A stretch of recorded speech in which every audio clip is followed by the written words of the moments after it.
안녕하세요. 세금킬러 자담세무에게 소혜경 세무사입니다.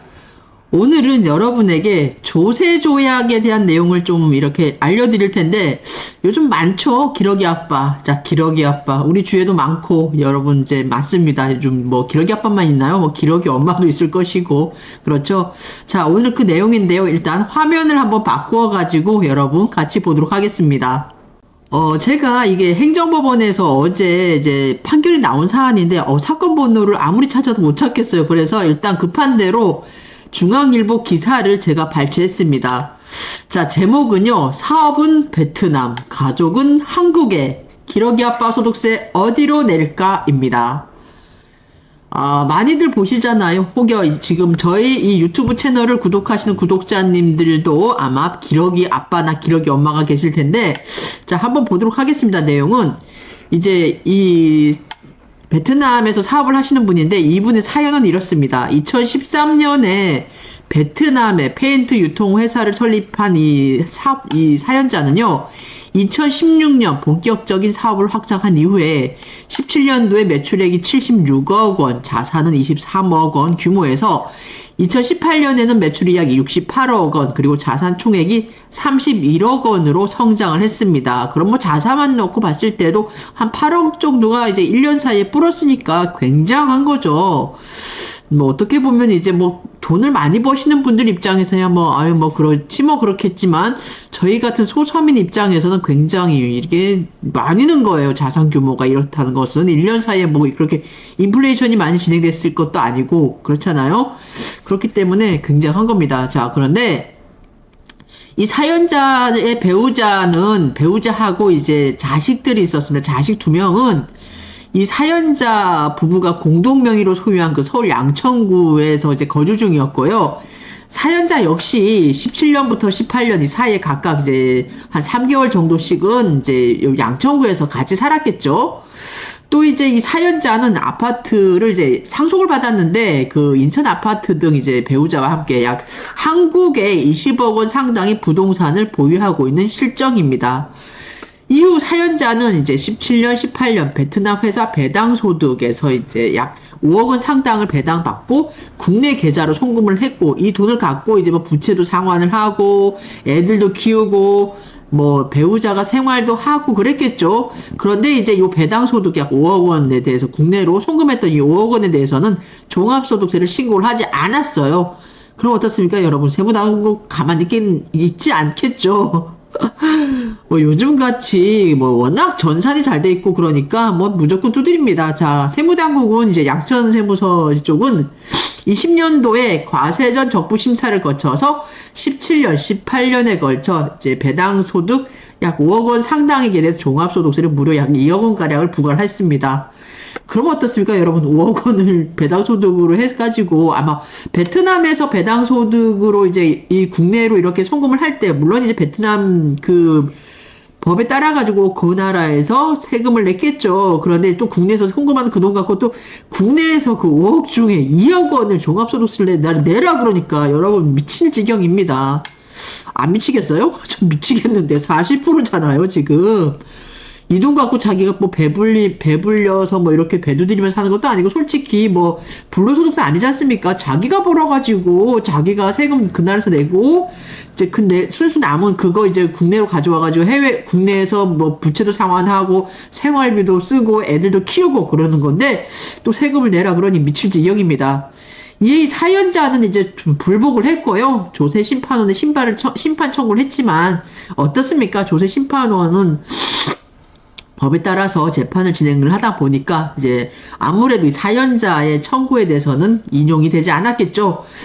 이제 기각에 대해서 이제 결국 이분은 소송을 가는데 행정법원에 소송을 제기했습니다.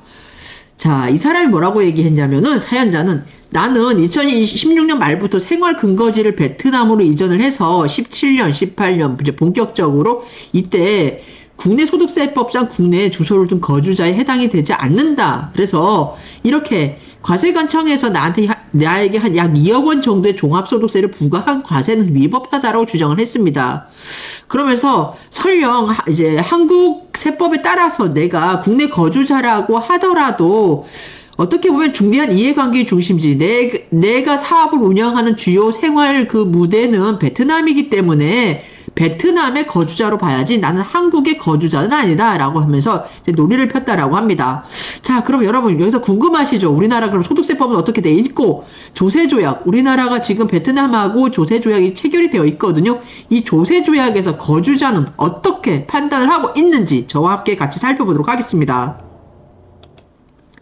자, 일단은요, 여러분, 소득세법입니다.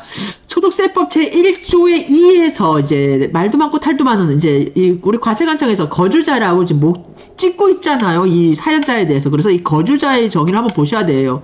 소득세법 제1조의 2, 1항에서 1호에서가요. 자, 보세요. 거주자라고 하면 국내에 주소를 두거나 183일 이상의 거소를 둔 개인을 말한다라고 하고 있습니다. 자, 여기서 그럼 이 사연자는 어디서 걸리냐? 주소는 국내에 두지 않았지만 183일 이상의 거소입니다.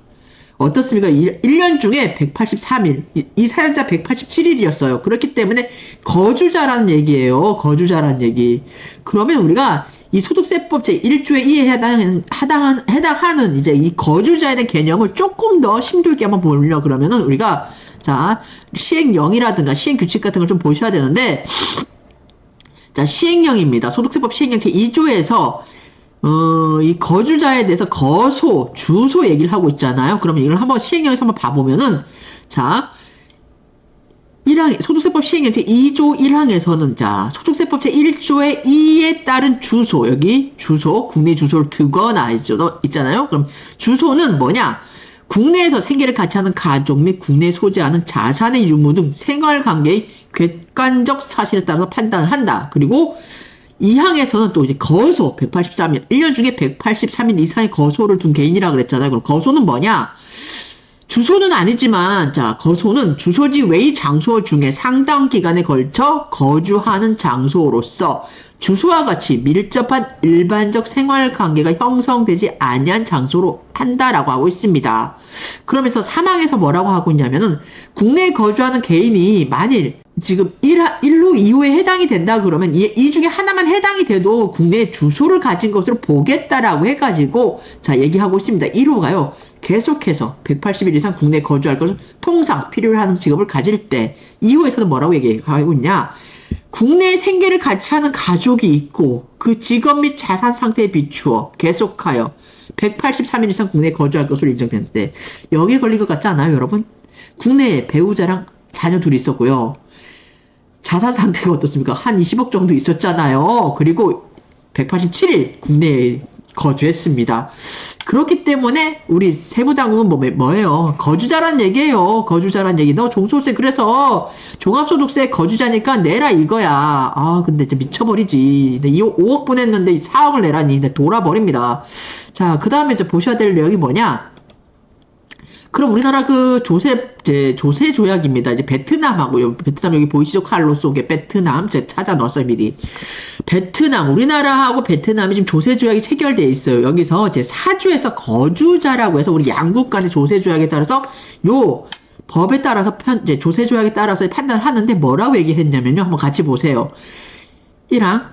이 협정의 목적상 일반 체약국의 거주자라 함은 그 체약국이 법에 따라 주소, 거소, 본점 또는 주사무소, 관리장소의 소재지 또는 이와 유사한 성질의 다른 기준에 의하여 그 체약국에서 납세 의무가 있는 개인 법인을 말한다 라고 하고 있습니다.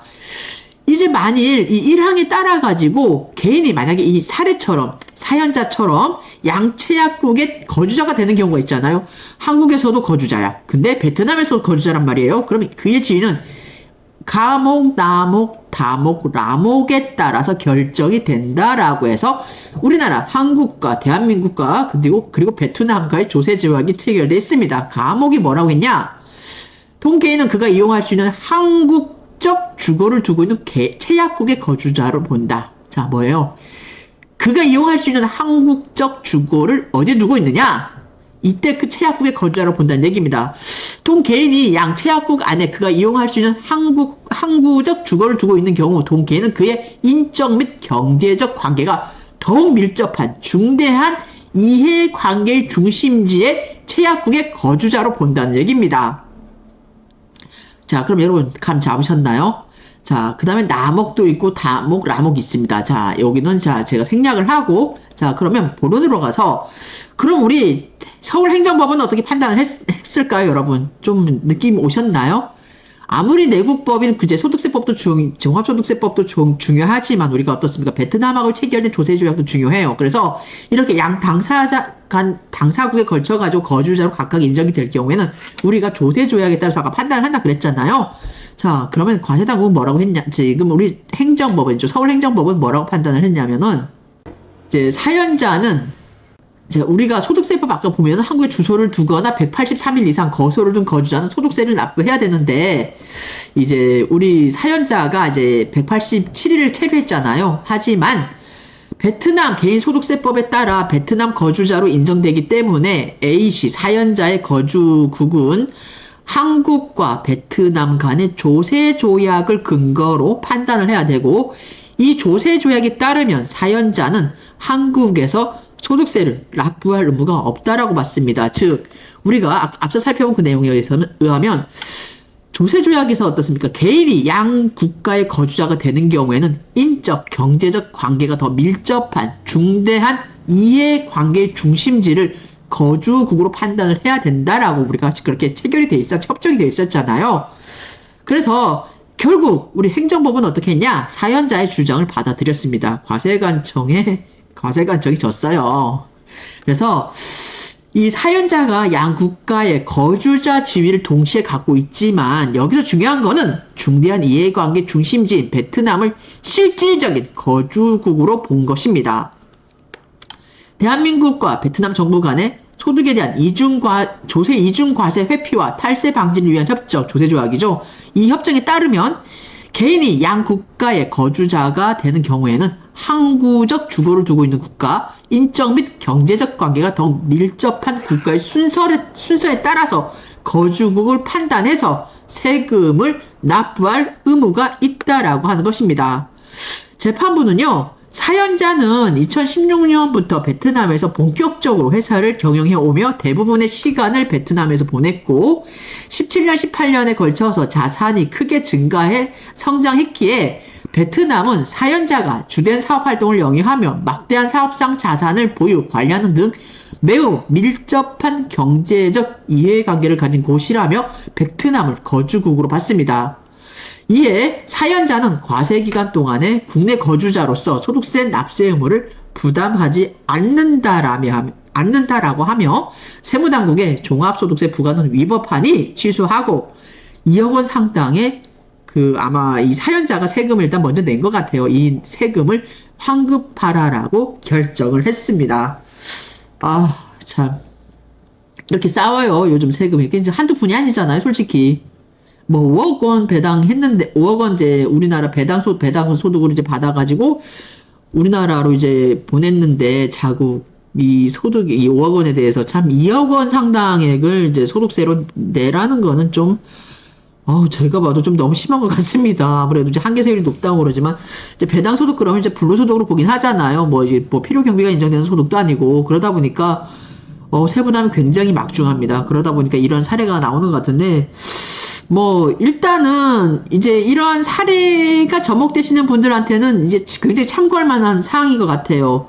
그렇잖아요. 이제 뭐 우리가 이게 한국인이잖아요. 한국인이면은 솔직히 사는 곳이 한국이 편해. 그런데 요즘 워낙 다국적이 이제 되어 있고 다각화를 이제 도모해야 되잖아요. 요즘 세상이 그렇지 않습니까? 환경이 그러다 보니까. 뭐 유튜브라든가 이런 걸 보면은 참 굉장히 빨리 변하는 것 같아요. 그래서 사업은 이렇게 이제 전 세계를 무대로 해가지고 우리 사업을 영위를 해야 될 거예요. 그래서 이렇게 펼쳐야 돼. 퍼뜨려야 돼. 그래야 돈이 많이 몰려. 그러면서 이렇게 소득을 이제 활동을 왕성하게 하면서 소득도 다각화시키고 그러면서 하는데 나는 어디 살아? 내 가족은 어디 사냐고. 한국에 살잖아요. 한국에 사는데 이렇게 다국적으로 움직이다 보니까 그 중심지가, 그 사업의 주된 중심지가 그 국가란 말이에요. 그럼 그 다른 나라에서 세금을 납부하고, 그 우리나라로 들어오는 돈, 이렇게 배당 소득으로 이렇게 들어오는 돈, 이런 돈에 대해서 또 한국에서 거주자의 개념에 해당이 된다 그래가지고 또 종합소득세를 또 부과하면 이게 정말 이중과세잖아요. 그럼 굉장히 억울하지 않습니까? 솔직히. 그래서 어떻게 보면 이러한 우리 현재 이런 상황을 이런 실태를 풍자한, 그런 내용인 것 같아요. 오늘 제가 여러분께 말씀드린 이 내용은. 4분 베트남이라고 굳이 안 할까요? 사업은 다른 나라. 가족은 어디? 우리나라. 그 소득 어디로 낼까요? 여러분 아시겠죠? 자, 오늘은 여러분에게 이렇게 우리가 다국적으로 지금 많이 움직이고 있는 우리 현재 생활 실태를 반영한 이런 내용에 대해서 한번 같이 살펴봤습니다. 감사합니다.